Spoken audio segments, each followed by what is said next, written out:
في الديوانيات وعلى المنتديات بالعربي، في إشارات المرور وداخل كواليس الحكومات بالعربي،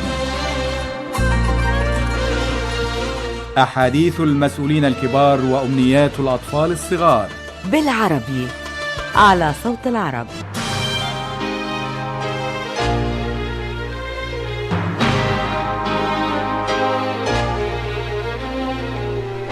بالعربي في ليل الأربعاء.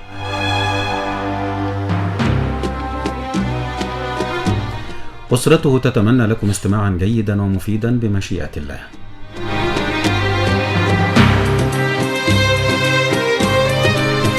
على هندسة الهواء أحمد رضا. من أسرة الإعداد مي عبد الدايم. يسعد بكم أمام الميكروفون رضوان صوان.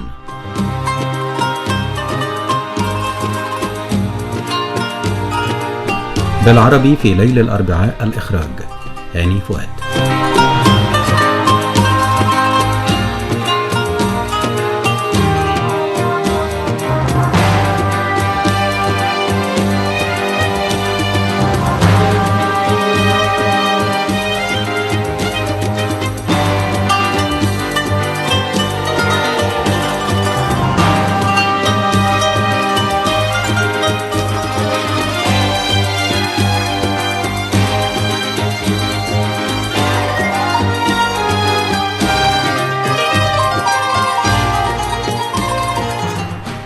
أيها الإخوة، أسعد الله مساءكم وسهرتكم بكل الخير. أهلا ومرحبا بكم إلى هذه الفترة المتجددة في ليل كل أربعاء، حلقة نهاية الأسبوع من بالعربي.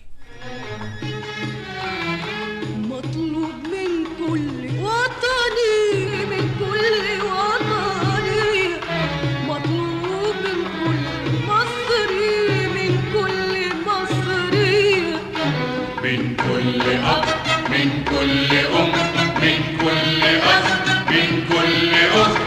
منقولش هتبقى مصر، نقول هننتهي مصر. منقولش هتبقى مصر، نقول هننتهي مصر. يا حبايب مصر، يا حبايب مصر، مصر مصر مصر، يا حبايب مصر، حبايبنا.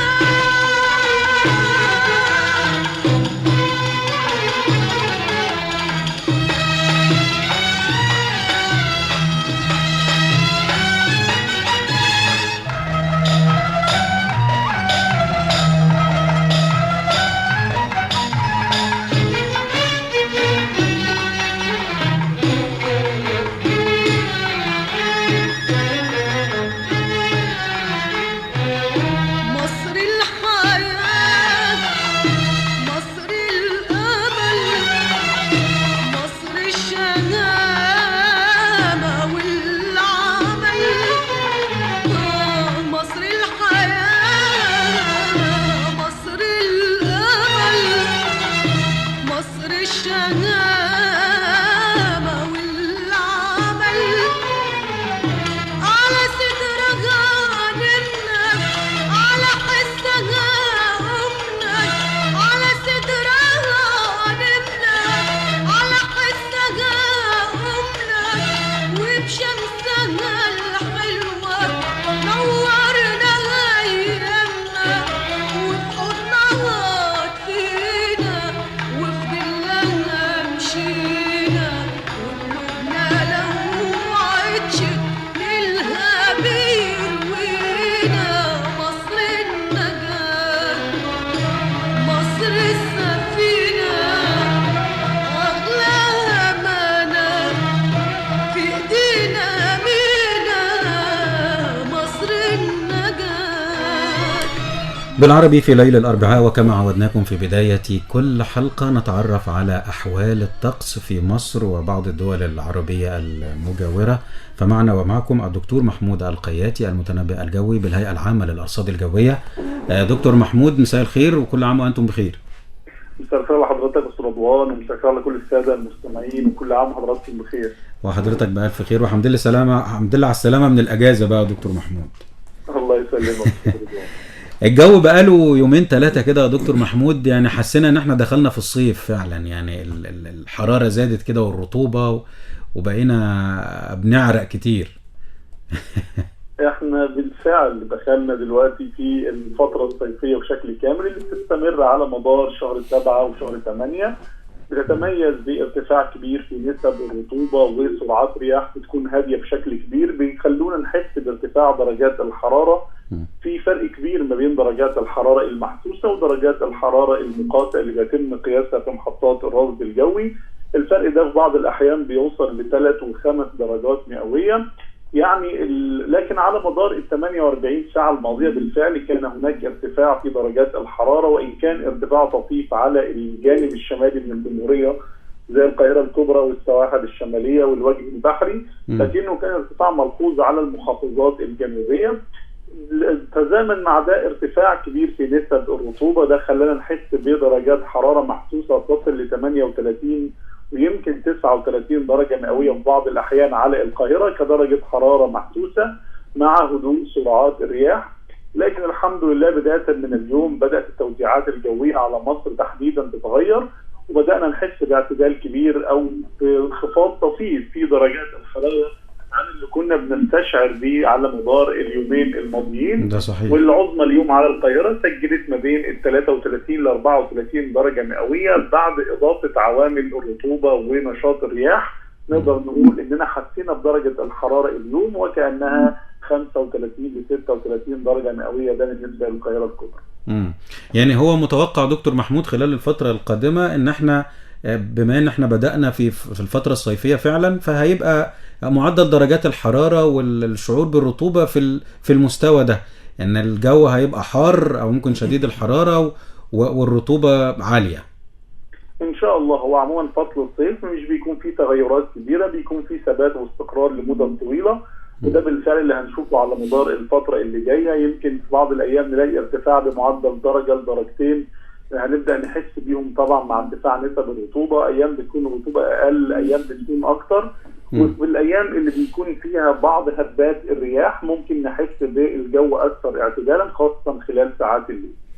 جميل. بالنسبة لبعض الدول العربية اللي بحوالينا دكتور محمود، نفس الوضع كده ولا الوضع اشد حرارة؟ يعني ان شاء الله الدول المحيطة بينا اغلبها استقرار. طبعا فصل الصيف في نصف الكرة الشمالي كله بيكون استقرار، التقلبات الجوية بتكون قليلة، فرص الأمطار بتنعدم على أغلب الوطن العربي خلال التوقيت ده من العام.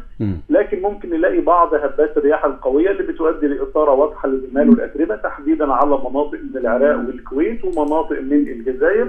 فيما عدا ذلك سرعات الرياح معتدلة على كافة مناطق الوطن العربي، يمكن بتنشط في بعض الأحيان وإن كان نشاط محدود على مناطق من مصر، لكن المنطقتين بالفعل اللي هيكون عليهم رمال وأتربة مصارة على مدار ال 48 ساعة الماضية هتكون العراق والكويت ومناطق من وسط الجزائر بإذن الله. تمام. دكتور محمود، النصايح للمستمعين للتعامل بقى مع هذه الفترة الصيفية شديدة الحرارة وعالية الرطوبة في الأيام اللي جاية.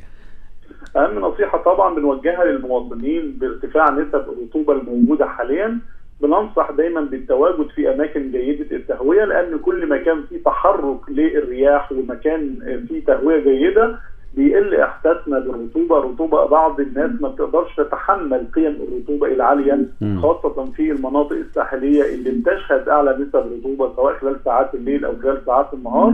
فلازم طبعا نحافظ دايما نكون موجودين في مناطق بتكون جيده التهويه بشكل كبير. خلال فترة الظهيرة دي بيتم فيها أعلى درجة تسجيل أعلى درجة حرارة على مدار اليوم، هي دي بتكون درجة الحرارة العظمى. التعرض المباشر لأشعة الشمس ممكن يصيب البعض بضربات الشمس لا قدر الله، فبننصح طبعا اللي بيضطر للسير أو التعرض لفترة طويلة لأشعة الشمس بننصحه بارتداء غطاء للرأس سواء كاب أو شمسية، ودايما نحافظ على شرب كميات كبيرة من السوائل عشان نقدر نعوض كمية المية الصادرة من أجسامنا.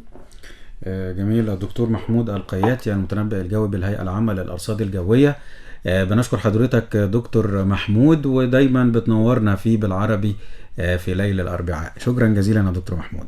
شكرا لحضراتكم. مع السلامة. شكرا للي مشرفنا واللي عمره في يوم ما خذلنا، واللي في الظهر تملي في أفراحنا وقبلها أحزاننا، والناس الشايلة همومنا واللي قابلنا بعيوبنا، واللي جابرين خواطرنا بجد الدنيا دي بيهم جنة. شكرا على الكلمة الحلوة اللي بتتقال بتغير مودنا، شكرا للناس اللي فارق جدا في حياتها وجودنا، شكرا على النية الصافية والناس بوعودها وافية، دايما في الشدة وجودهم بيها واللي ناقصها بمحنا، شكرا على أجمل ضحكة، شكرا ولكل الناس السالكة اللي على العشرة بتبقى بهدلهم 100 مليون وردة، شكرا على رد الغيبة والقلب المليان طيبة، والشكر لكل حبيبة واقفة في ظهر حبيبها وساندة.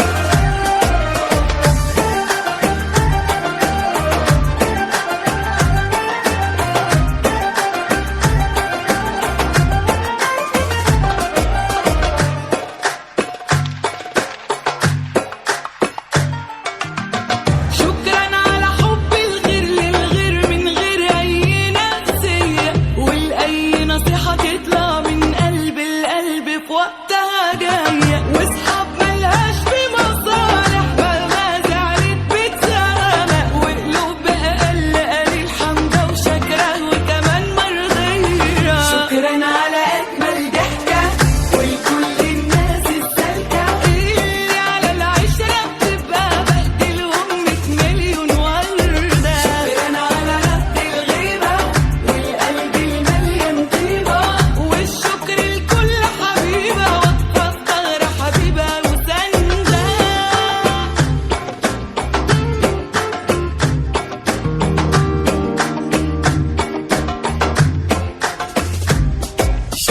شكرا على الكلمة الحلوة اللي بتتقال بتغير مودنا، شكرا للناس اللي فارق جدا في حياتها وجودنا، شكرا على النية الصافية والناس بوعودها وافية، دايما في الشدة وجودهم بيها واللي ناقصها بمحنا. بالعربي في ليل الأربعاء، صوت العرب بين الأمس واليوم. القاهرة تنادي أمة العرب.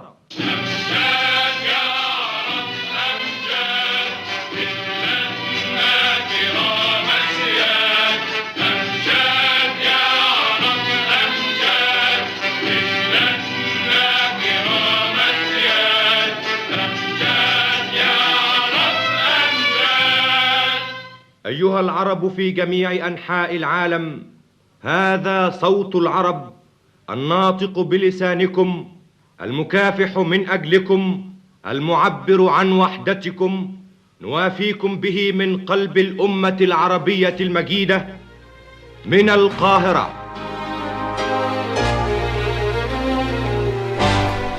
إنها صوت العرب، و70 عاما على انطلاق بث إرسالها من القاهرة، 70 عاما ولكنها في ريعان شبابها.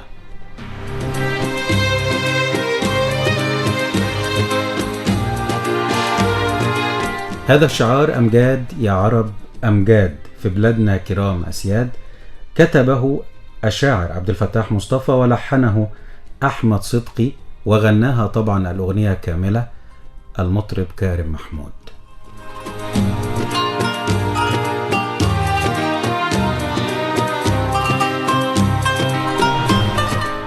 70 عاما على إنشاء صوت العرب، وتأثير كبير على الشارع العربي، فهي من ضمن المنابر الإعلامية الكبرى التي أثرت في مسيرة الشعوب العربية والإفريقية أيضا.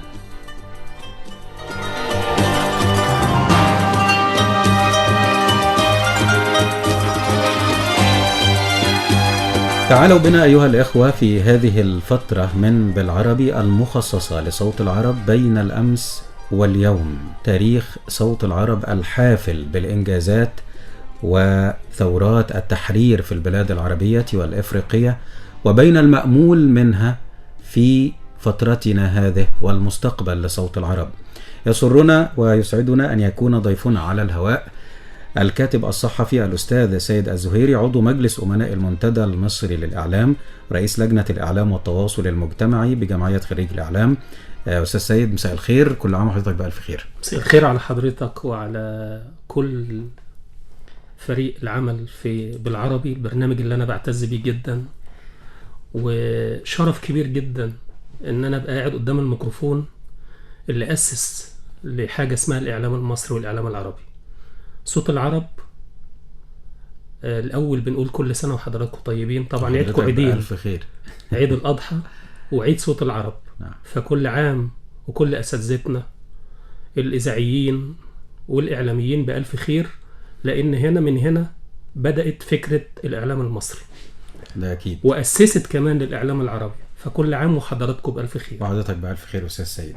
خلينا دعنا أولا قبل أن نبدأ يعني بمسيرة صوت العرب في تاريخها والمأمول منها إن شاء الله في قادم الأيام، نرسل تحية إعزاز وتقدير لكل الشعب الجزائري الشقيق، قيادة وحكومة وشعبا، بعيد الاستقلال 61 للجزائر التي تحتفل به اليوم. فقد تحررت الجزائر من قبضة الاحتلال الفرنسي البغيض في مثل هذا اليوم 5 من شهر يوليو من عام 1962. بهذه المناسبة قدم الرئيس الجزائري عبد المجيد تبون التهنئة للشعب الجزائري والأمة على استقلال الجزائر في كلمة جاء في بعضها وهو قد يعني ألقاها على مسامع الأمة الجزائرية أمس: أيتها المواطنات، أيها المواطنون، يحتفي الشعب الجزائري بالذكرى 61 لاسترجاع السيادة الوطنية، هذا اليوم المجيد المتوج لملحمة خالدة في تاريخ كفاح الشعوب من أجل الحرية والاستقلال. وفي هذا اليوم الأغر أترحم بخشوع وإجلال على أرواح شهدائنا الأبرار الذين تصدوا بتضحياتهم الجسيمة للاستعمار البغيض إلى أن رفعوا راية الاستقلال والحرية. وأتوجه بالتحية والتقدير إلى أخواتي وإخواني المجاهدات والمجاهدين. أيتها المواطنات، أيها المواطنون، إن احتفاءنا بالذكرى 61 لعيد الاستقلال والشباب يشكل محطة متجددة نستشعر فيها حجم ونبل الجهود المنتظرة منا جميعا في كل المستويات والمواقع، وتدعونا في هذا الظرف بالذات إلى المزيد من اليقظة والعمل. واختتم الرئيس الجزائري هذه الكلمة مهنئا الشعب الجزائري: هنيئا لشعبنا الأبي بهذا اليوم الخالد، وأدام الله على وطننا الغالي نعمة الأمن والأمان ودوام التقدم والازدهار. تحيا الجزائر، المجد والخلود لشهدائنا الأبرار. كان هذا جزءا من كلمة الرئيس الجزائري عبد المجيد تبون في ذكرى الاستقلال 61 للجزائر. فكل عام وكل الشعب الجزائري بكل خير.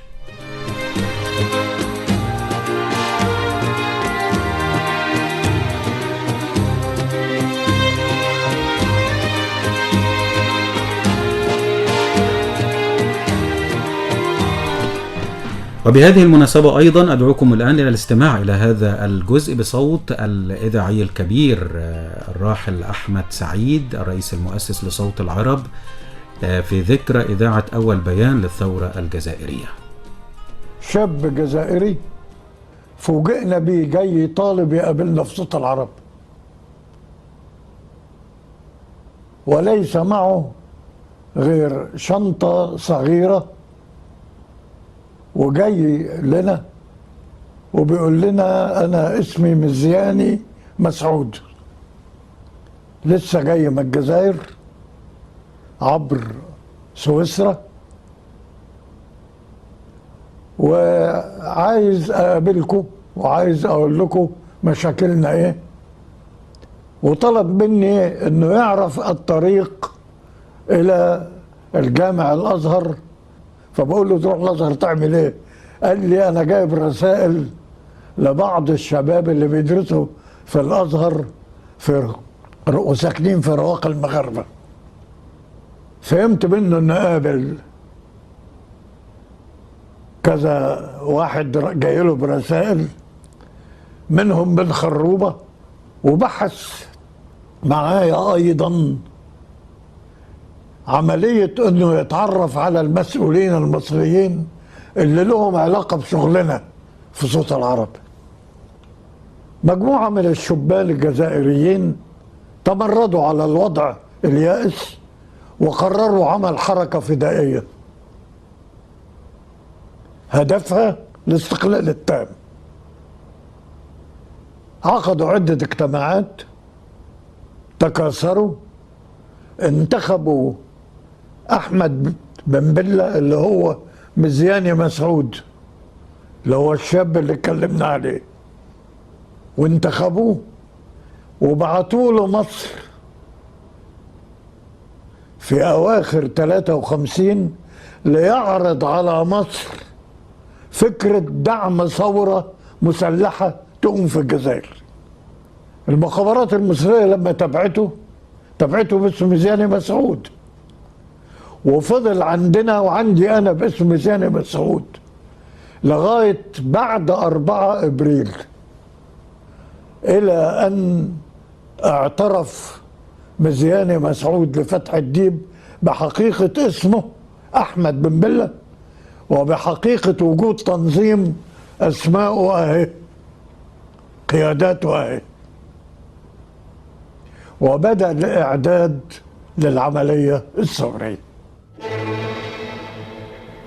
قضبان حديد اتكسرت، قضبان حديد اتكسرت، والشمس طلعت نورت أرض العروبة.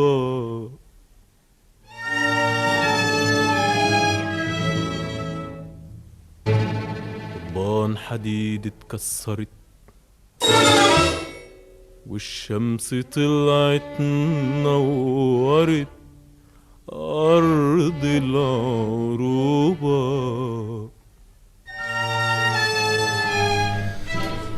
بالعربي في ليل الأربعاء طبعا مزيد من التحايا للشعب الجزائري الشقيق في ذكرى الاستقلال 61 في مثل هذا اليوم 5 من يوليو من عام 1962.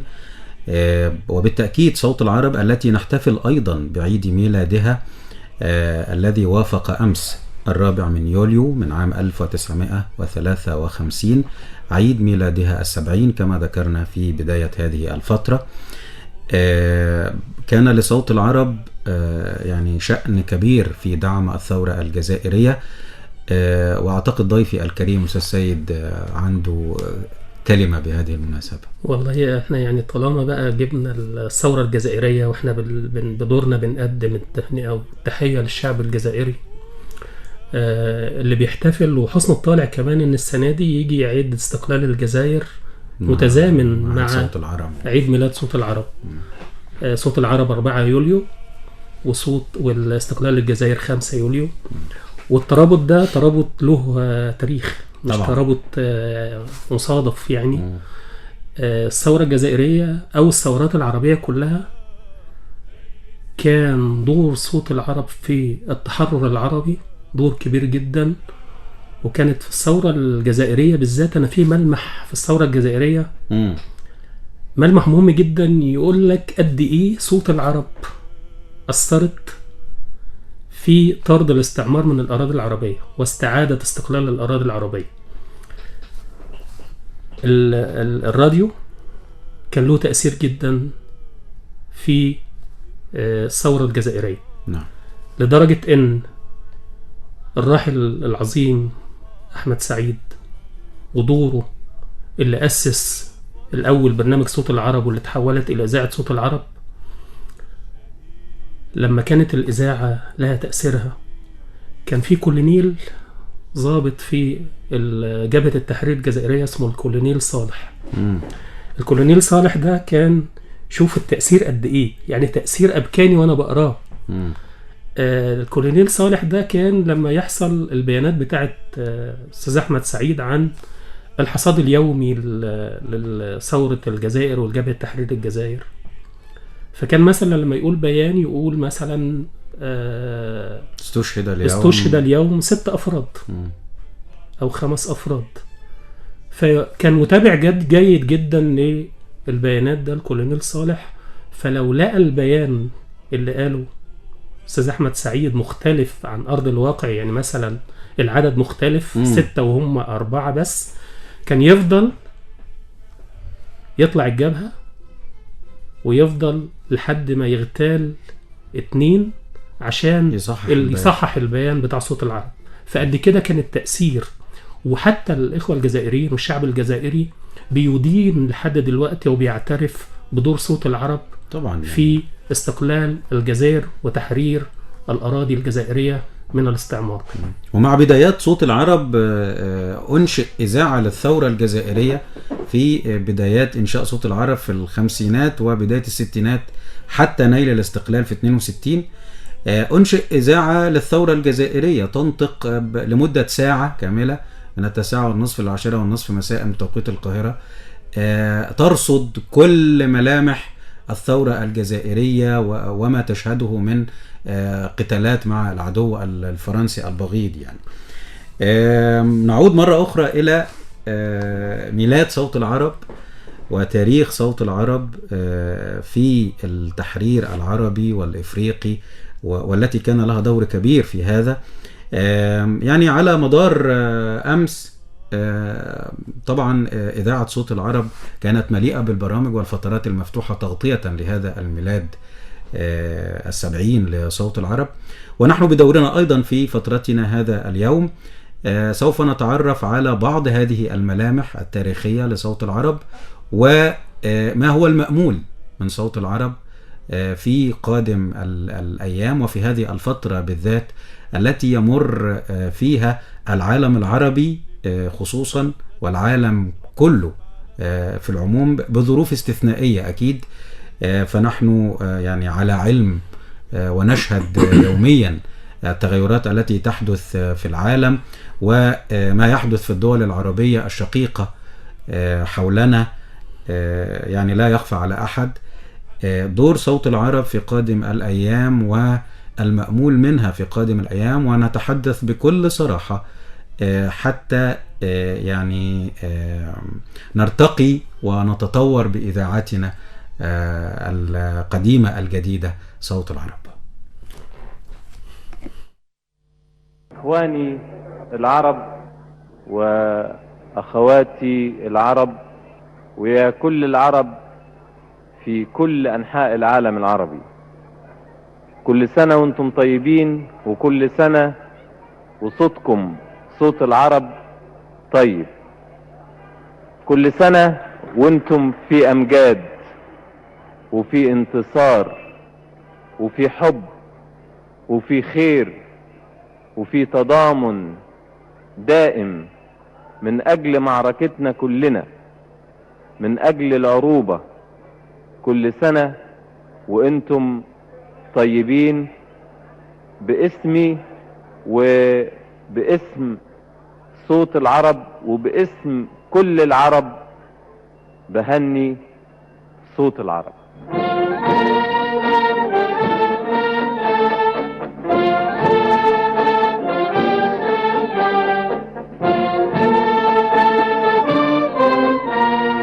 أمجاد يا عرب أمجاد لبلادنا كرام أسياد، أمجاد يا عرب أمجاد ببلادنا كرام أسياد، أمجاد يا عرب أمجاد. أمجاد يا عرب أمجاد في بلادنا كرام أسياد، أمجاد يا عرب أمجاد في بلادنا كرام أسياد، أمجاد يا رب أمجاد أمجاد يا رب أمجاد في بلادنا كرام أسياد أمجاد يا رب أمجاد في بلادنا كرام أسياد أمجاد يا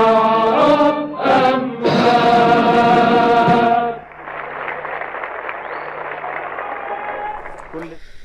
صوت العرب من القاهرة. أيها الإخوة، نستكمل معكم هذه الفترة بالعربي، ولكن بعد رفع أذان العشاء الذي حان موعده الآن حسب التوقيت المحلي لمدينة القاهرة، فساعتنا 9:03.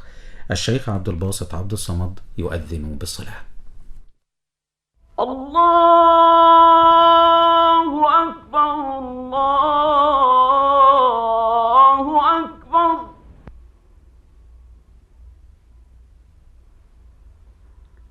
الله أكبر الله أكبر.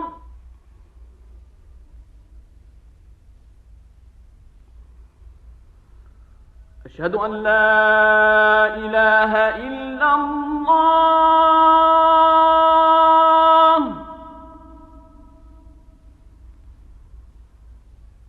أشهد أن لا إله إلا الله.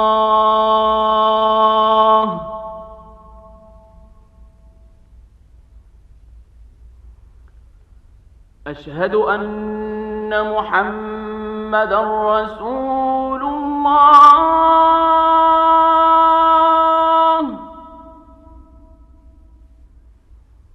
أشهد أن محمدًا رسول الله.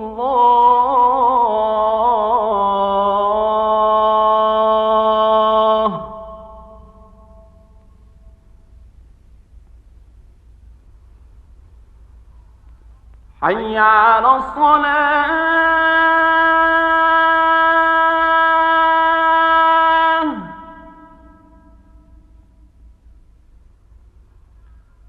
حي على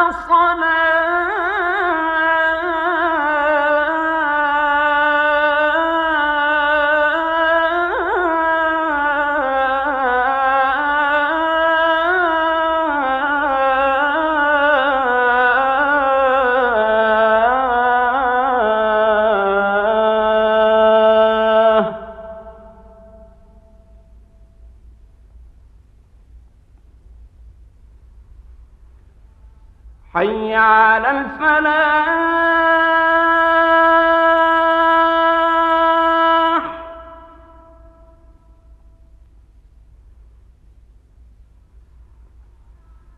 حي على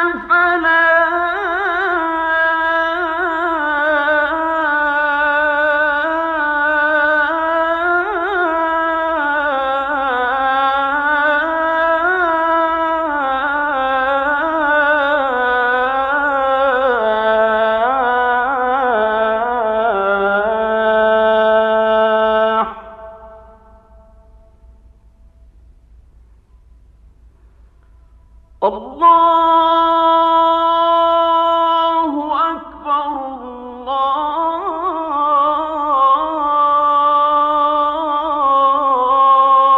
الله أكبر. لا إله إلا الله. لا إله إلا الله في الأولى والآخرة. وبعد أيها الإخوة، فقد أذن بصلاة العشاء حسب التوقيت المحلي لمدينة القاهرة، ورفع الأذان بصوت الشيخ عبد الباسط عبد الصمد.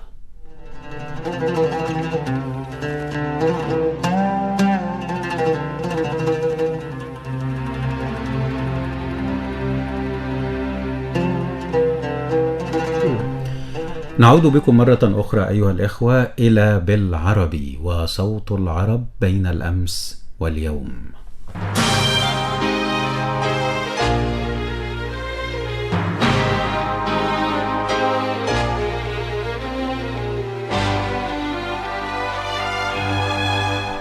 ونرحب مرة أخرى بضيفنا الكريم الأستاذ سيد الزهيري، الكاتب الصحفي، عضو مجلس أمناء المنتدى المصري للإعلام، رئيس لجنة الإعلام والتواصل المجتمعي بجمعيات خريج الإعلام. أهلا بك مرة أخرى أستاذ سيد. أهلا بحضرتك وأهلا بكل الأساتذة في صوت العرب.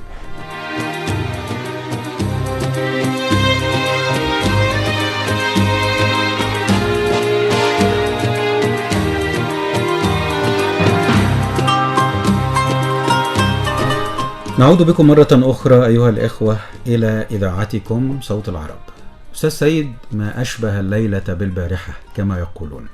يعني في ظروف نشأة صوت العرب كان هناك احتلال جاثم على يعتبر كل البلاد العربية وبعض البلاد الإفريقية، ومن هنا جاء النداء لإنشاء صوت العرب، ومن هنا جاءت الفكرة. طبعا هناخد نبذة بسيطة كده عن تاريخ صوت العرب ودورها خلال حركات التحرر العديدة في الوطن العربي، ونعرج على أن نفس الظروف التي أنشأت فيها صوت العرب أعتقد أنها الآن هي نفس الظروف، ولكن يعني مع اختلاف المشاهد واختلاف الأحداث يعني إلى حد ما. الدول العربية أيضا، بعض الدول العربية الشقيقة يعني هناك أزمات داخل الدول العربية، وسوف يعني نتعرف على دور صوت العرب وما الذي يمكن أن تفعله. بالتأكيد هناك البرامج وهناك الفترات المفتوحة التي تغطي كل ما يحدث في الدول العربية الآن، ولكن أعتقد أن الشعوب العربية تأمل الكثير خصوصا من إذاعتهم، إذاعة صوت العرب. فدعنا نبدأ بالبارحة التي أنشئت فيها صوت العرب. الحديث عن نشأة صوت العرب حديث ذا شجون يعني. لأن نشأة صوت العرب تحتاج لمراكز أبحاث تشتغل عليها، وصوت العرب وتأثيرها يحتاج لهذا. صوت العرب نشأت لما قال أحمد سعيد في أول حاجة: صوت العرب تنادي أمة العرب من القاهرة. كان اختيار حتى الألفاظ اللي بتتوجه للأمة العربية اختيار مبدع. صوت العرب أنشئت بعد ثورة 52 الضباط الأحرار، وكان الزعيم الخالد جمال عبد الناصر كان بنفسه مهتم بفكرة.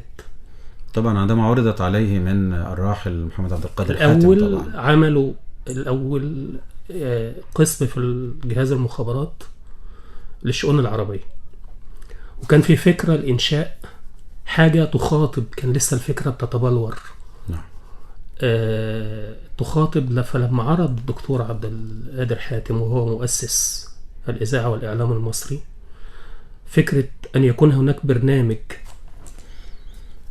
كانش لسه حتى أختي اسم البرنامج، يخاطب الأمة العربية ويتفاعل مع همومها. يعني الفرق كبير جدا بين ان انت تعمل حاجة برؤية واستراتيجي او تعمل حاجة عشوائية. شوف لما بيكون في اي حاجة عايز تنجحها، حاجتين: الإرادة والإدارة. عندما تتوفر الإرادة تتوفر الإدارة المبدعة اللي تقدر تشتغل على الفكرة برؤية كويسة. حطوا استراتيجي أول. كان أول هذا الاستراتيجي إن قالوا إحنا عايزين اختاروا ضابط صغير شاب مبعوث، جابوه قعدوا معاه قالوا له إحنا عايزينك تطلع هتلف الأقطار العربية كلها. دورك إن أنت تنقل لنا، تجيب لنا بعد الفترة اللي هتقعدها، تجيب لنا تقرير شامل عن هموم الشعب العربي.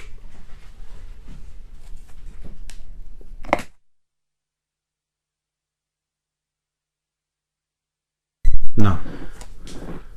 فراح فتح الديب المبعوث من مجلس قيادة الثورة،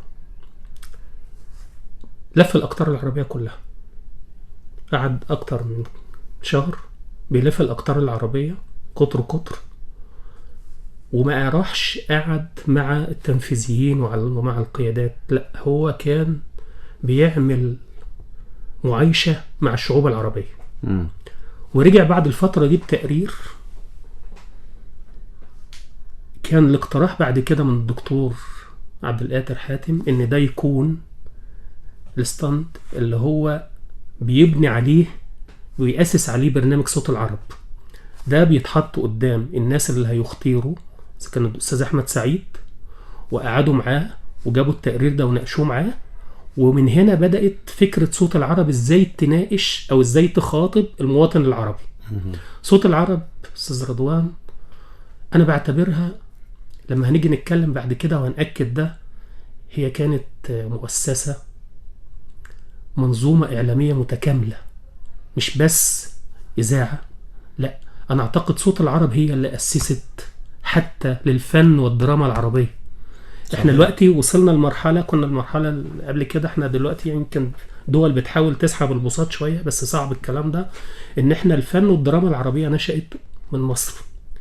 واي مطرب او فنان عايز ينجح عربي كان بيجي مصر. بدأت الفكرة وبدأ يشتغل عليها على الثورات العربية والتحرر العربي. كان اول اختبار لصوت العرب كان نفي الملك محمد الخامس. صحيح. كان الاختبار الرئيسي. حتى الاستاذ احمد سعيد لما جه يتكلم عن ده قال احنا كنا قدام تحدي، يا اما نكمل يا اما تفشل الفكره. فصوت العرب اشتغلت على، يعني كان الشعب المغربي انتفض بعد نفي محمد الخامس. صوت العرب دعمت انتفاضة الشعب المغربي. وصوت العرب أثرت تأثير كبير وكانت السبب الرئيس في عودة محمد الخامس إلى سدة الحكم. المنفاه طبعا. ويمكن هو نفسه الملك محمد الخامس هو اعترف بكده وقال انا حتى وانا في المنفى لما كنت بسمع احمد سعيد كان بيديني الباور والقوه، كنت اشعر بالتفاؤل يعني. ان انا اكمل، ان انا احس ان انا صوتي لسه انا هقدر اواصل وهرجع تاني بفضل صوت العرب. صوت العرب واحنا بنتكلم كده، عشان لما اقول لحضرتك قامت مؤسسه لما جاب استاذ احمد سعيد اختار الاستاذه ناديه توفيق. أستاذة نادية توفيق اشتغلت على الجانب التوعوي التثقيفي من خلال الفن والأغنية والدراما. انت عارف ان كان في زي مؤسسة إعلامية متكاملة في الحروب اللي كانت بتحصل والثورات، كان في إنتاج درامي بيحصل وكأنه قطاع إنتاج كامل. صحيح. بيتعمل عمل درامي على الثورة المغربية، على الثورة اليمنية، على ثورة تحرير الجزائر. حسب الحدث اللي موجود بيجوا الناس الممثلين او المطربين ويتعمل عمل درامي جوه الاستوديوهات بتاعه الاذاعه ويقدم الى الشعب المستهدف يخاطبه من خلال اذاعه صوت العرب. نعم. قد ايه كان تاثير الاعمال دي، قد ايه كان تاثير صوت العرب وهي بتبث بيانات للثوره الجزائريه او في الثوره اليمنيه او حتى في السودان. قد ايه كان تأثير ده تأثير كبير جدا. وهنا بنقول حاجة، بنقول ان اي فكرة، ودايما بقول ان صوت العرب فكرة والفكرة لا تموت ابدا، الفكرة باقية. وان شاء الله يعني حتى لو احنا بنقول ان احنا في فترة حاسين ان الدور، حتى دور هي القومية العربية قامت من خلال صوت العرب. حلم القومية العربية وتربية الوجدان العربي على الوحدة العربية. خطاب التكليف بتاع عبد الناصر، أنا لسه كنت سامع الأستاذ أحمد سعيد في لقاء متلفز. خطاب التكليف، شوف الرؤية والاستراتيجي في 3 حاجات. الأهداف قايمة على أهداف عايزة تحققها. أهداف صوت العرب. الأول تحرير الأراضي العربية، تحقيق الوحدة العربية، التعبير الصادق عن الثروات العربية المنهوبة من خلال الاستعمار الفرنسي والإنجليزي. ده استراتيجي اشتغلت عليه صوت العرب وأثرت وقدرت، لدرجة ان كانوا في بعض الأقطار العربية كان الاحتلال بيصادر أجهزة الترانزستور من الناس. صحيح. وصل به التأثير لحد كده. في العدوان الثلاثي على مصر كان من الأهداف الرئيسية ضرب محطات الإرسال بتاعت صوت العرب. كانوا بيحاولوا انهم يسكتوا هذا الصوت لإحساسهم بتأثيره الكبير، مش بس في مصر، في الأقطار العربية كلها. صوت العرب، عشان كده بنقول احنا يعني قلت لحضرتك في الأول محتاجين ناس تشتغل.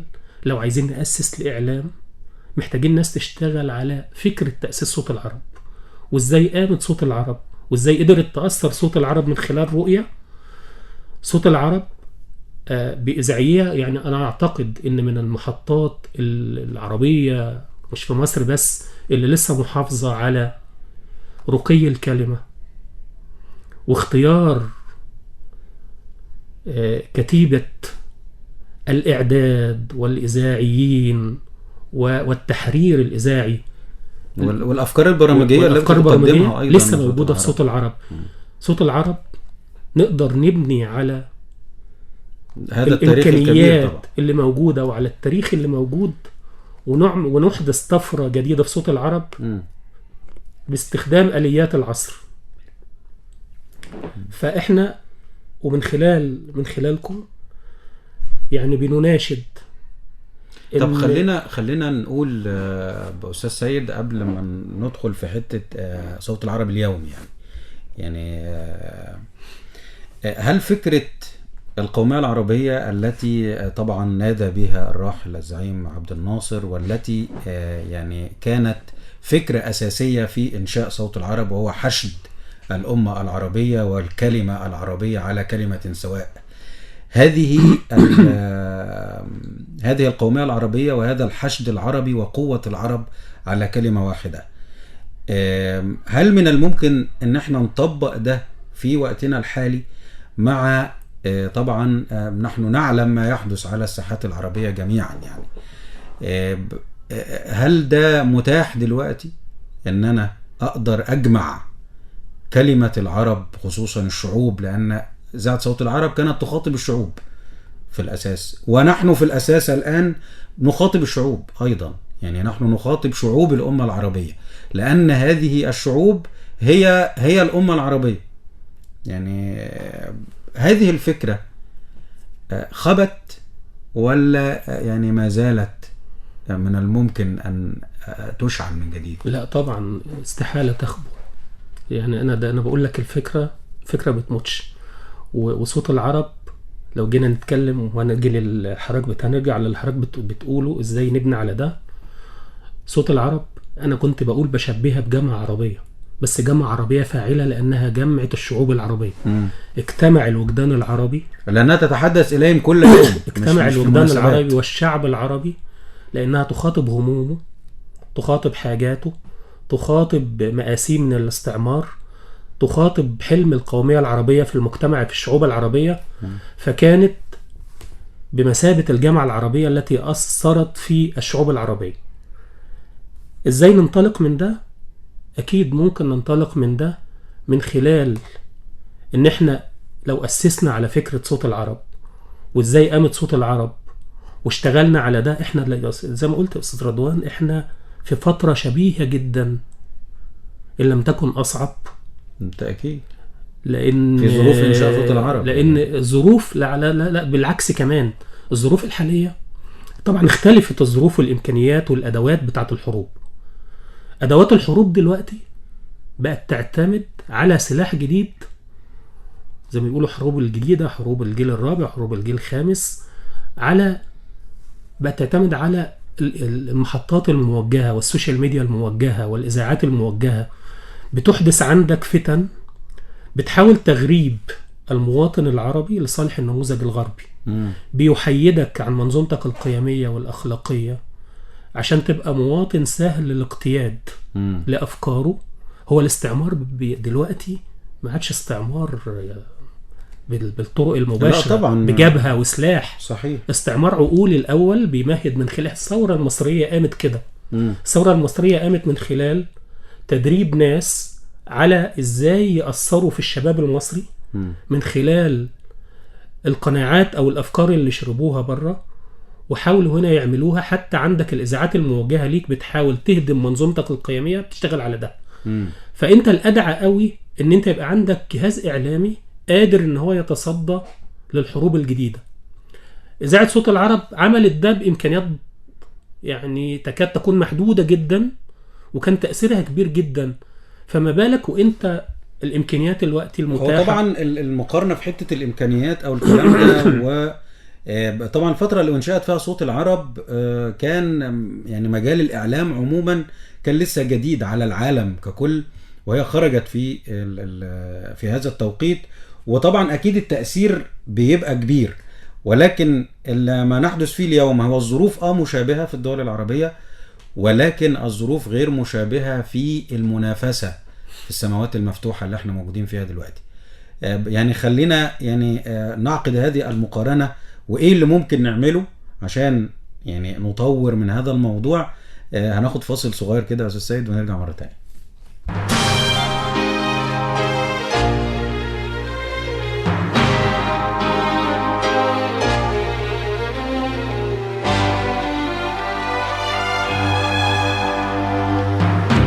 صوت العرب بين الأمس واليوم، الإذاعي الراحل أحمد سعيد.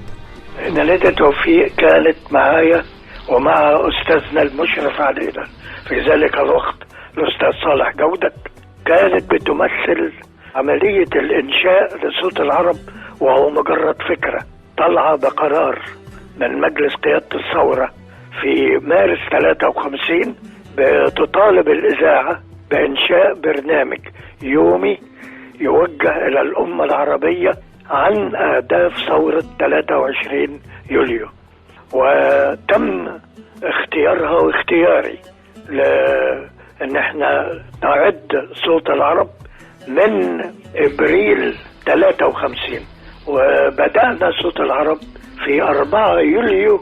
فترة إعداد خدناها بتاعت نحو 3 أشهر في 4 يوليو 53. فنادية توفيق سابقة على صوت العرب وصانعة لصوت العرب، ده الدور اللي يجب أن يقال عنها. يعني أول برنامج لصوت العرب في 3 يوليو 53 كان الموسيقار محمد عبد الوهاب له دور فيه، اللي عملته نادية توفيق مع عبد الوهاب، وكان مدته 3 ساعة من 28 دقيقة. الجزء 8 دقايق الفرق كان كلمة رئيس الجمهورية اللواء محمد نجيب، وكلمة أمين جامعة الدول العربية في ذلك الوقت أيضا عبد الخالق حسونة. الثلث ساعة الأخرى نفذتها نادية توفيق مع عبد الوهاب عن دور الفن العربي والمصري في خدمة قضايا الشعوب العربية، وده كان الدور الأساسي بتاعها، ويعني أبدعت فيه لدرجة أنها شاركت في النشاط السياسي بمختلف أوجهه فيما بعد.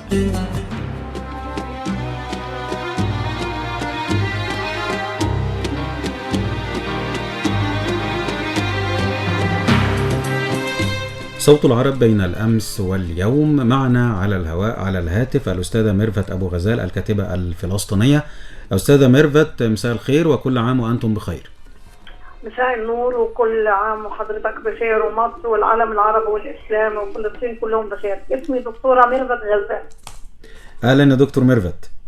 غزال مش أبو غزال. نعم، أهلا بيك يا دكتور ميرفت. دكتور ميرفت، طبعا في احتفالنا بميلاد صوت العرب في 4 يوليو، يعني إذا ذكر صوت العرب تذكر فلسطين، يعني بديهيا بدءا ذي بدء، يعني لأن طبعا إذاعة صوت العرب بعد إنشائها أنشأت إذاعة سمتها إذاعة فلسطين تبث من القاهرة، وانشأت في عام 60. دكتورة ميرفت، كيف ترى إذاعة صوت العرب البارحة وكيف تراها اليوم؟ هو بصراحة أنا لما اتولدت كان عمر إذاعة صوت العرب 8 سنين. فأول ما نشأت من طفولتي كنت دايما بسمع صوت العرب، بما إنه ما كانش لا كان في تلفزيون ولا إذاعة فلسطينية. فكان الحاضنة الأولى لعقولنا ولتاريخنا ولقضيتنا هو الإذاعات المصرية، وعلى رأسها إذاعة صوت العرب. نعم. كانت البرامج اللي في صوت العرب برامج شاملة، سواء كانت السياسية أو الاجتماعية أو الترفيهية. كل انواع البرامج راسخه في الذاكره. يعني عمرنا ما نسينا اي حاجه من اللي كان يذاع في اذاعه صوت العرب. اذاعه فلسطين الاذاعه الموجهه المحتضنه داخل استوديوهات صوت العرب كانت بردك همزه وصل ما بيننا وبين اي فلسطيني في الخارج. وانا اذكر كمان كان في برنامج اسمه للاهل سلام. نعم. فكنا بنسمعه ونقول يعني انه ده زي المرسال ما بين فلسطين وما بين الخارج، واللي بتحتضنه مصر كعاداتها طبعا. جميل.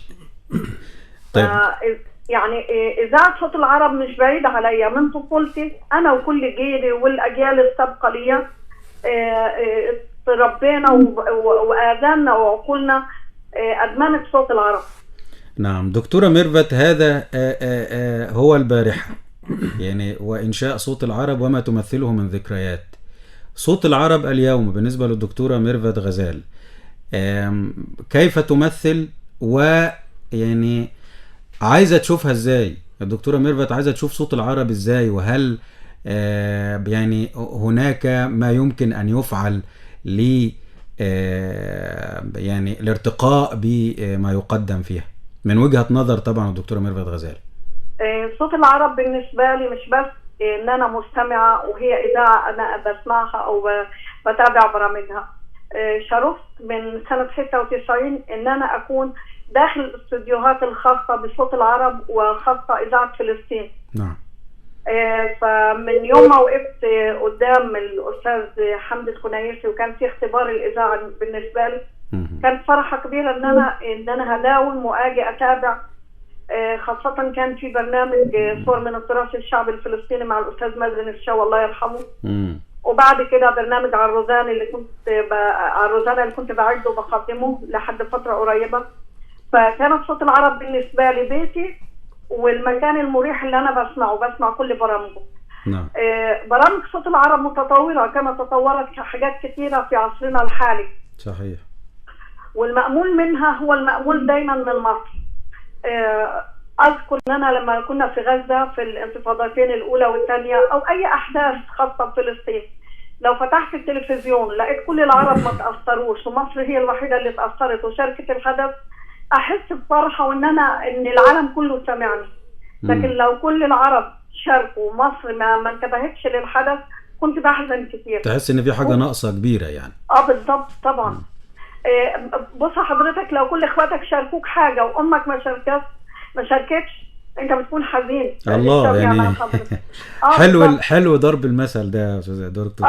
بالظبط. مصر هي الام شئنا ام ابينا، وحتى لو اي حاجة في مصر رفضتنا احنا بنقول كلمة اسمها خاوة يعني غصب كده.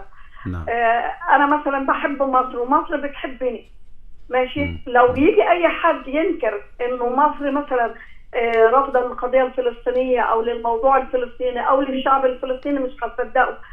انا عايشه في مصر بقالي حوالي 32 سنه.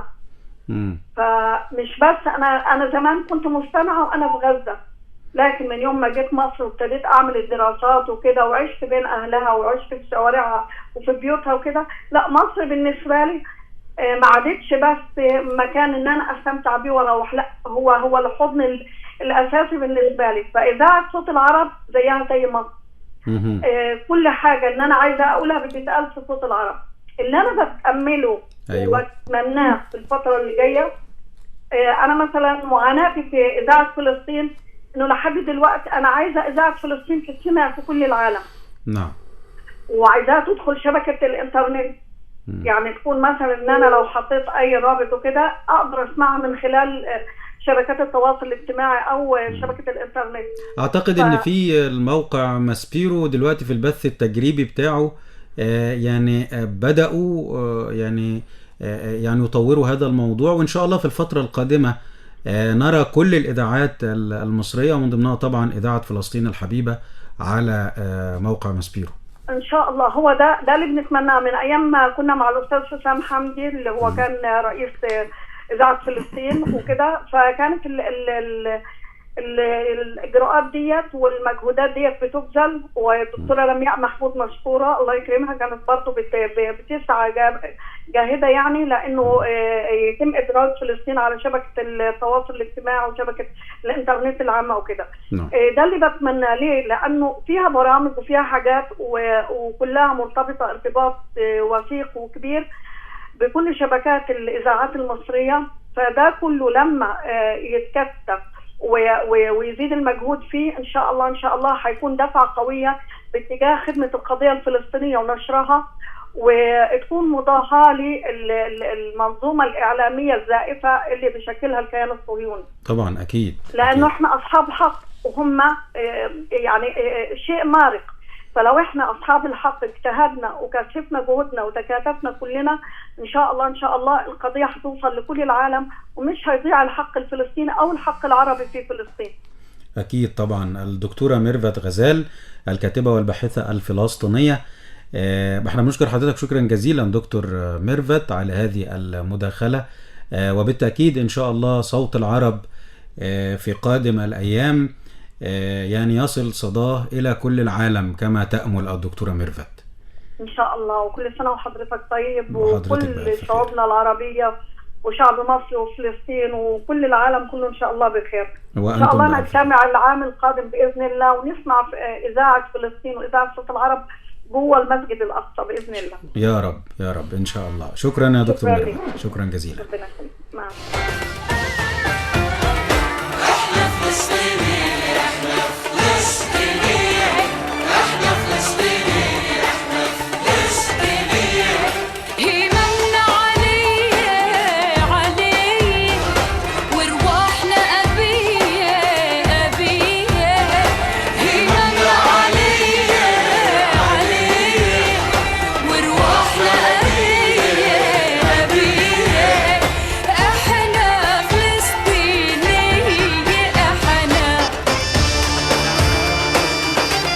صوت العرب بين الأمس واليوم.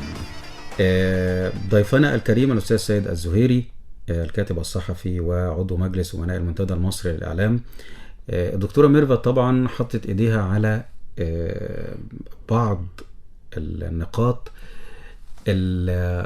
يعني في مسيرة صوت العرب وإذاعة فلسطين طبعا بالتحديد لابد أن تكون خلال الفترة القادمة. ونحن نتحدث عن صوت العرب بين الأمس واليوم، وشهادتي مجروحة طبعا في صوت العرب بأني أعمل في صوت العرب وهي في كياننا جميعا، بأن صوت العرب بكل من يعمل فيها من أصغر إلى أكبر واحد فيها، كلهم طبعا كبار في المقام، يعمل بكل جهده على أن هذه الإذاعة تبقى ويبقى صداها ويبقى أثيرها على مدار الأزمان، وتبقى رسالتها قائمة وفكرتها لا تموت أبدا كما قلت حضرتك أستاذ سعيد. ولكن من متابع طبعا للإعلام المصري خصوصا والعربي والعالمي عموما بالتأكيد بيبقى فيه بعض الرؤى وبعض الأفكار اللي ممكن تطرح على المائدة للأخذ بها خلال الفترة القادمة. الأول خليني أقدم التحية أستاذة ميرفت غزال ولكل الشعب الفلسطيني، وهي حركت فينا حاجات كتير قوي طبعاً بكلامها طبعاً يعني. والدعوة الأخيرة بأن صوت العرب تبث من المسجد الأقصى، الكلام بالتأثير ده لما بيبقى من القلب بيصل طبعاً للقلب. وإن شاء الله الشعب الفلسطيني والاعتداءات الصهيونية اللي بتحصل في مخيم جنين وفي ربوع الأرض الفلسطينية ينصر الشعب. القضية الفلسطينية كانت قضية مصر، قضية الشعب المصري وقضية صوت العرب. وهنا لازم نقول اللي أثرته فيا كلمة الأستاذة ميرفت وهي كلمة كل مثقف عربي. أنا يمكن حكيت قبل كده أن أنا كان لي تجربة صحفية وعندي موقع إخباري، كان بعض الكتاب العرب بيكتبوا معايا في أيام الثورة. كانت منهم كاتبة أردنية تعيش في لندن. وقلت برضو هنا نفس الكلام، بس هي تضطرين أقوله تاني. الكاتبة دي في عز ما كانت الشوارع عندنا المشاكل اللي كانت بتحصل في شارع محمد محمود وفي رمسيس، نعم في والضرب اللي بيحصل كتبت مقال ونشرته على أحوال مصر. فوجئت بالكاتبة الأردنية، هي كاتبة يعني تحمل من مفردات اللغة العربية وقوافي اللغة العربية ما لا يملكه الكثير. تعبر. وكتبت عن مصر، ولقيتها لما نشرت المقال أخدته ونشرته على صفحتها بتبكي فرحا، وبتقول كتبت كده بوست بتقول فيه: اليوم أنا تواجدت على أرض مصرية. نفس الكلام اللي قالته أستاذة مرفت، نفس الكلام اللي بتسمعه من أي مثقف عربي، اللي هو ناتج ما فعلته صوت العرب من حلم القومية العربية اللي كان عند عبد الناصر اللي أسست له صوت العرب. عشان كده قلت لك أستاذ رضوان احنا محتاجين نبني على الحالة دي، لأن لو لم تلحق بهذا الجيل الذي ارتبط بصوت العرب، وهذه الأجيال التي ارتبطت حتى لو ما عايشتش الفترة نفسها، عايشت ما بعدها قبل زحمة وسائل التواصل ووسائط الإعلام الكثيرة. وطبعا هذا الجيل هو الذي سينقل للجيل الذي بعده. إذا لم تستغل هذا الزخم وهذا الموروث الموجود في الأمة العربية كلها عند المثقفين العرب الآن، يمكن أن تبني عليه. واعتقد ان صوت العرب، احنا بنقولش صوت العرب، صوت العرب لسه لها تأثير. صوت العرب لسه الرسالة الراقية اللي بيسمعها المواطن العربي في كل مكان له تأثير، لكن نحتاج أن نبني على هذا النجاح. نحتاج أن نبني على تجربة صوت العرب وعلى فكرة تأسيس صوت العرب وكيف قامت صوت العرب. نحن أحوج ما نكون كإعلام بقى إلى أننا نبني على التجربة دي. احنا في فترة بنقول زي ما كنت بقول قبل الفاصل ان احنا في فترة الحروب الجديدة كلها بتعتمد على وبتستهدفك عن طريق وسائط الاتصال الحديثة، عن طريق الفتن والشائعات والحروب الإعلامية. ده أدعى ان احنا نحاول نقوي وسائطنا الإعلامية. احنا للأسف في إعلامنا لما تقعد في أي مؤتمر أو تحضر أي ايفنت للأسف بتلاقي كل الناس بتئن من الإعلام. احنا وصلنا لدرجة ان احنا مش قادرين نخاطب نفسنا، فازاي هنخاطب الآخر؟ لابد من وقفة، ونحتاجها الآن لتطوير حقيقي للرسالة الإعلامية المصرية وللإعلام المصري والإذاعة المصرية من خلال استراتيجي، مش من خلال عشوائية. اختيار النماذج التي تستطيع أن تخاطب الآخر، مش تخاطبك أنت داخليا بس، حتى داخليا. أنت كل ما كنت متماسك داخليا كل ما كنت قادر على مخاطبة الخارج. طب خليني يا أستاذ سيد في هذه النقطة يعني نطرح برضو، نحن بنطرح كل ما يواجه الإعلام في هذه الفترة، ومن ضمن العملية الإعلامية المتلقي، المستمع أو المشاهد. بما أن نتحدث عن الإذاعة فنتحدث عن المستمع. هل المستمع الآن المتلقي للإذاعات المختلفة اختلف الذوق عن المتلقي في الفترات السابقة؟ يعني في الفترات القديمة والفترات السابقة الحديثة اختلف الذوق العام عند المتلقي، طبعا مع يعني دخول هذه الموجة الكبيرة من وسائل التواصل الاجتماعي والإذاعات على النت وما إلى ذلك. وإحنا كان القاعدة الأولى التي نتعلمها عند دخولنا إلى مجال الإعلام، هناك كان في قواعد أساسية لابد أن تمشي عليها. من ضمن هذه القواعد ليس كل ما يريده المتلقي تدهوله، لأن من الممكن أن المتلقي ده يكون عايز حاجة هي خارجة عن الذوق العام، فما ينفعش أنت تدهله. فأنت بتبني ثقافة عامة. فهل الموضوع دلوقتي مختلف؟ هل أنت عشان تنافس لازم تقدم وتعمل والترندات اللي حصلة والكلام اللي احنا بنتكلم فيه ده، ولا هو الموضوع لأن دي مشكلة ومعضلة؟ ده أنا أقول لحضرتك حاجة. حضرتك أخدتني بسؤالك ده، وسؤال مهم جدا وبشكرك عليه. لحاجة مهمة جدا لما كنا بنتكلم عن الدراما والسينما المصرية. لما حصلت هوجة الأفلام، أفلام المقاولات أو ما يسمى بأفلام المقاولات اللي في السينما المصرية، ما كنت تيجي تقعد مع الناس دي وتسألها، والناس كانت كلها ازاي في مصر تبقى كل الأفلام بتاعتنا بلطجة ومخدرات ودعارة؟ ازاي انت بتأسس وبتخلي جيل بدل ما ياخد القدوة من القدوة الصحيحة، ياخد الناس دول قدوة اللي بتقدمهم له من خلال الأعمال دي، سواء في الدراما أو في السينما. كان ردهم إيه؟ يقولك الشارع عايز كده. لا، عمر الشارع ما كان عايز كده، أو بيعبر عن الحارة المصرية. عمر دور الإعلام مش إن هو ينقل أسوأ ما فينا. دور الإعلام إن هو دور الإعلام اللي إحنا درسناه ده هو أداة لتعزيز وتعميق الانتماء ودعم منظومة القيم والأخلاقيات جوه المجتمع اللي احنا بنتحارب عشان نفقدها. دور الإعلام مهم جدا ان انت تشتغل على ده. فأبدا مش ممكن تكون الريتم اختلف، ممكن تكون أدوات الاتصال اختلفت، لكن ان انت تقدم رسالة معتمدة على المهنية، معتمدة على دعم منظومة القيم المجتمعية. وخلي بالك ان المؤسسة الوحيدة او الجهاز الاعلامي الوحيد اللي قادر ان هو يحافظ على المنظومة دي، لانه مش بيستهدف الربح وملوش اجندات، سواء تدعم مالك المحطة او تدعم ايديولوجية معينة، هو الاعلام المصري. الاعلام المصري اذاعة وتلفزيون، هو القادر. فهو ده الاهم انه يدعم، لان هو ده الضامن ده. أنا بقول أمن قومي. الإعلام المصري هو جهاز أمن قومي، هو الجهاز الوحيد القادر على الحفاظ على الهوية المصرية، هو الجهاز الوحيد الذي يستطيع الحفاظ على ذاكرة الأمة وعلى وعيها. والجيل الجديد، ما هو الجيل الجديد ليه بيهرب منك؟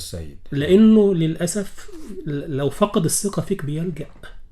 خلي بالك مهما هو اعتقد ان هو الموضوع مش فقد ثقة على قد ما ان يعني هم كانوا يقولون بدأت بالإذاعة، ولما جه التلفزيون قالوا هيلغي الإذاعة شوية، لم تلغى الإذاعة.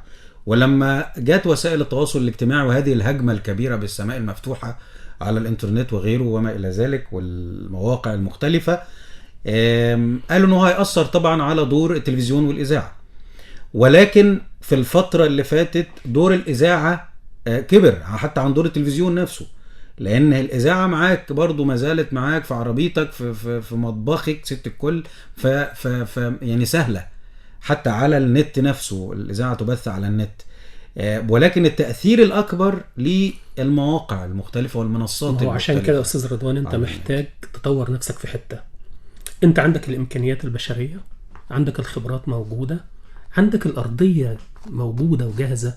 أنت بتطوير بسيط لآليات العمل، استخدام أدوات الاتصال الحديثة لدعم رسالتك الإعلامية، ده مهم جدا سواء في الإذاعة أو في التلفزيون. صحيح. يعني لازم نعترف إن الجيل الجديد بقى الموبايل أو يعني الموبايل ده هو كيانه، الإنترنت ووسائل الاتصال الحديثة بقت كيانه، فلازم نوصل له. أنت يعني مثلا بنقدم برنامج زي ده، وأنا هنا بخاطب أستاذتنا أستاذة منال هيكل، وهي أنا شايف إن هي بتبذل جهد كبير في هذا الإطار، وقبلها وبقدم لهم التحية لأنهم الاثنين أعزاء علي أنا شخصيا، دكتور لمياء محمود والأستاذة منال هيكل وكل رواد الإذاعة المصرية، إن يكون فيه تطوير ولو بسيط جدا. إزاي نقدر نوصل للجيل ده من خلال المنصات المختلفة. ازاي اللي يبقى ليه ارشيف صوت العرب يبقى متواجد لما حد يعمل سيرش عليه او يبحث عنه في حلقة زي دي، او برامج الاذاعة كلها تبقى متوفرة على ومتاحة على صفحة. ده تسويق ودعم لرسالة صوت العرب.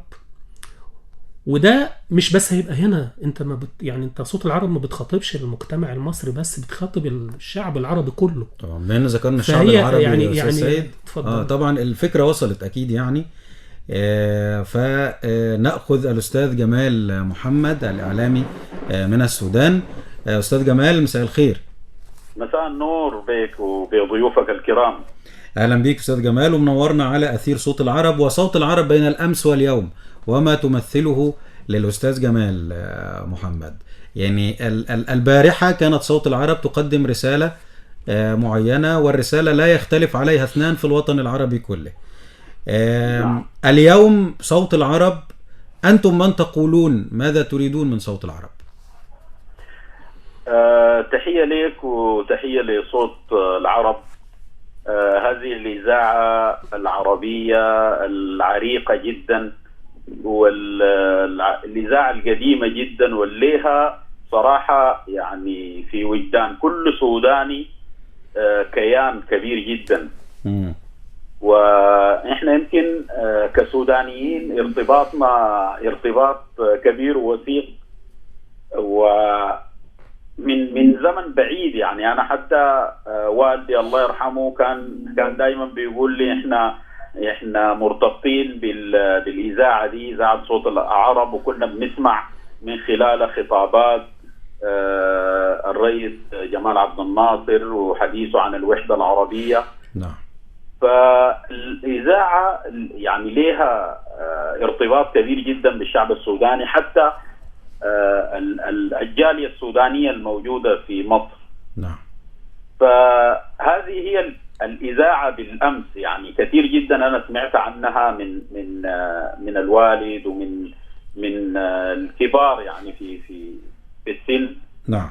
اللي كانوا عندهم ارتباط وثيق بمصر. الحاضر يمكن أنا سمعت جزء من حديث الدكتور معاك،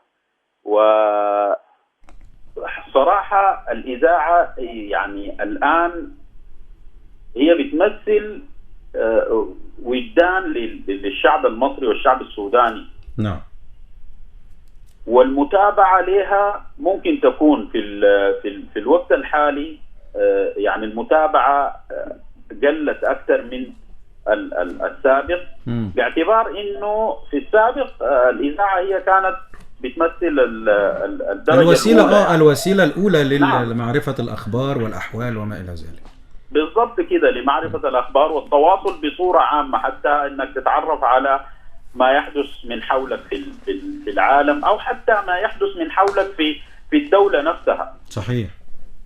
والآن زي ما حضرتك تفضلت برضو، يعني أنا كل ما أركب عربية، أركب تاكسي، أي عربية، بتلاقي السواق مشغل إذاعة طبعا، على إذاعة. نعم. أي موجة يعني طبعا أكيد مش لازم صوت العرب، ولكن الإذاعة عموما يعني. بالضبط، الإذاعة بصورة عامة. فهي متواجدة في المجتمع ده بصورة كبيرة. لازم نستغل ده أستاذ جمال. بالضبط. يعني لازم نستغل ده في توصيل المعلومات، لأنه يعني أغلبية الشعب إما في العربية بتاعته وإما في مكتبه. فأنا بخاطب الناس دي عبر الإذاعة، وبوصل المعلومة اللي أنا عايز أوصلها للناس. بالنسبة للشباب، أنا بقول إنه بالنسبة للشباب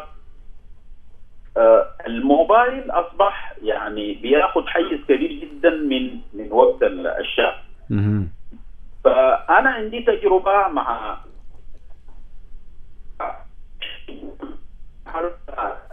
إذاعة، يعني أنا من شمال السودان، بتحدث عن النوبة والثقافة النوبية. وعلى تطبيق على جوجل بلاي. الصوت بيقطع أستاذ جمال، أعتقد إن في مشكلة في الشبكة يعني. ألو أستاذ جمال. نعم.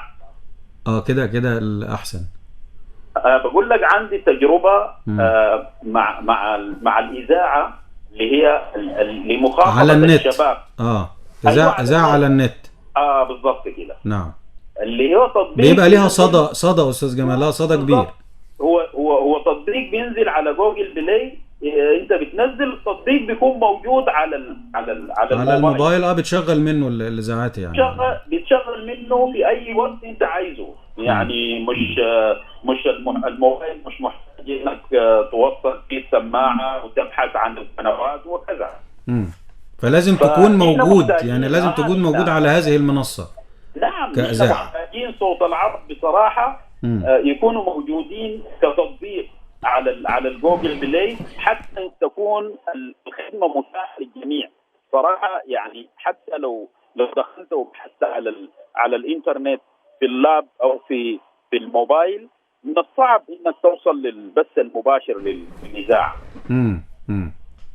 طبعا هو ده طبعا سلاح العصر الان، يعني اللي بنتحدث عليه ده، ان انت تبقى موجود على المنصات المختلفه. لابد ان تكون موجود على المنصات المختلفه، وده هو المطلب الكبير اللي لازم يعني حتى تؤدي دورك وتوصل رسالتك، لازم تكون موجود بشكل كبير على هذه المنصات للتأثير المطلوب طبعا، ثقافيا واجتماعيا وحتى سياسيا إن جاز الوضع يعني. وسهولة الوصول، يعني العالم أصبح قرية صغيرة، بسهولة الوصول للمعلومات. أنا عايز إنه الإذاعة بتاعتي صوت العرب اللي أنا بحبها أقدر أوصل ليها في أي وقت، في أي مكان وفي أي وقت. نعم بالضبط. هو المطلوب في الوقت الحالي. جميل جدا أستاذ جمال محمد الإعلامي السوداني، بنشكر حضرتك شكرا جزيلا على هذه الإضافة وهذه المداخلة الكريمة. شكرا جزيلا، وتحياتنا إلى كل الشعب السوداني الشقيق، وندعو الله أن يمن على السودان الشقيق بالالتئام مرة أخرى، وكل السلام والأمن للشعب السوداني في قادم الأيام إن شاء الله. نعم، شكرا جزيلا، وإن شاء الله يعني نتمنى السلامة لكل أهلنا في السودان، وإن شاء الله ربنا يعيد الأمن والأمان للسودان بإذن الله، وتعود كما كانت أمن وأمان. شكرا جزيلا. شكرا جزيلا أستاذ جمال. يمكن هو نفس المطلب أستاذ سيد، اللي هو الوجود على المنصات المختلفة الموجودة حاليا، وسائل التواصل الاجتماعي، مواقع النت المختلفة، تطبيقات على جهاز الموبايل، هي دي أدوات العصر. لابد أن توجد صوت العرب في هذه المنصات، ويكون لها تطبيق على الموبايل، ويكون لها موقع مخصص لها على شبكة الإنترنت، منصة على منصات التواصل الاجتماعي، اليوتيوب، حتى كل المنصات المتاحة أمام هذا الجيل، حتى يعني تستكمل المسيرة وتستكمل الرسالة. أعتقد إن ده مش مطلب بس، أعتقد دي مسؤولية قومية على صوت العرب اللي بينتظرها المواطن العربي، عشان تقدر تخلق جيل جديد متابع لصوت العرب وتؤثر فيه، لأن هي صوت العرب رسالة سامية للوجدان العربي. زي ما احنا بنقول، خلقت حلم الوحدة والقومية العربية. الشجن اللي بيتكلم فيه الإخوة العرب ده دليل على نبل السياسة العربية طبعا، ونبل الرسالة الإعلامية المصرية تجاه العرب اللي تأسست. انت تكاد تكون الرسالة الإعلامية الوحيدة، رغم ان انت كنت تنافس جدا في الأقطار العربية كلها، بس كانت أهدافك قومية. ما كانش ليك مطامع في ثروات، ما كانش ليك مطامع في حدود، ما كانش ليك مطامع. عشان كده تلاقي وما زلنا يعني كلمة الأم دي، ما هي لحد دلوقتي ما هو لسه بتقول أمي، أمنا لما تتعب ولما تقعد مع أي عربي عاش الحالة دي بيتكلم بنفس النهج ده. الأم هي أقرب حد للبني آدم. دايما العرب كلهم بيقولوا، هم اللي بيقولوا بيبادروا بده. فده بيأكد نبل السياسة العربية المصرية طوال تاريخها. ما كان لهاش أطماع، يعني رغم ان هي كانت بتضحي وبتقدم شهداء في كل القضايا العربية، إلا أنها عمرها ما تقدر تدي ملمح واحد لطمع أو أطماع حصلت. عشان كده المواطن العربي بيتكلم عن سواء الإعلام المصري أو السياسة المصرية بالشجن ده. صحيح. الرسالة المصرية تجاه العرب يعني لم تتغير قيد أنملة، يعني كما يقولون. فقبل ما تختم بنقول إن لازم يكون لصوت العرب تأثير من خلال تطور أو تطوير أدواتها وآلياتها بنفس الأدوات اللي موجودة وبنفس الإذاعيين اللي موجودين، يبقى لهم تستحق صوت العرب ان دي كلها منفذ على كل الوسائط الحديثة، على كل الوسائط الحديثة لازم. نعم.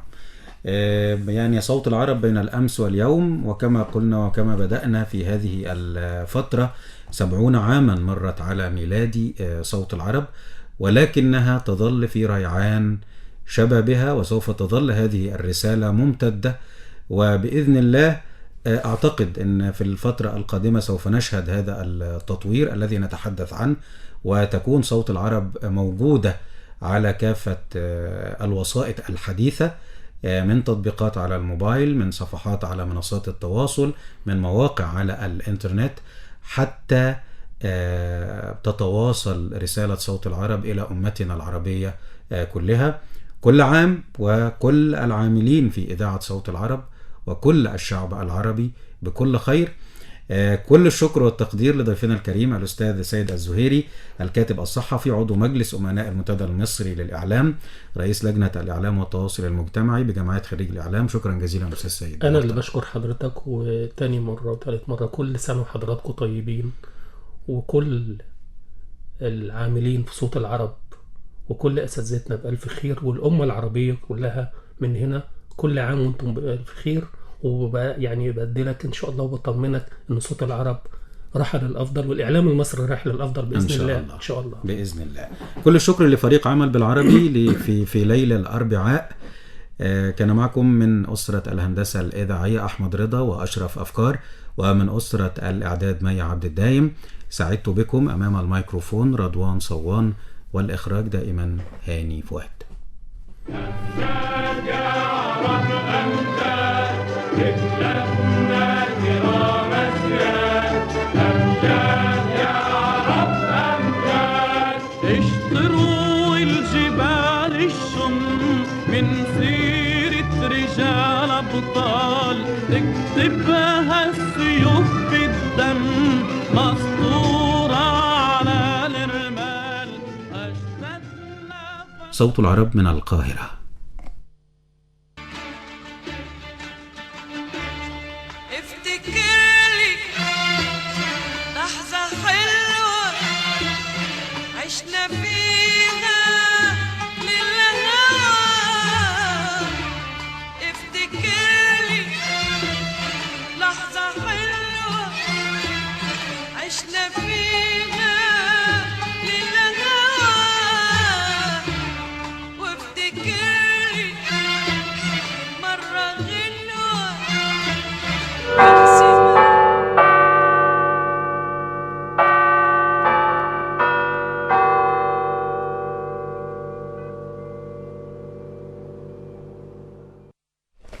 العاشرة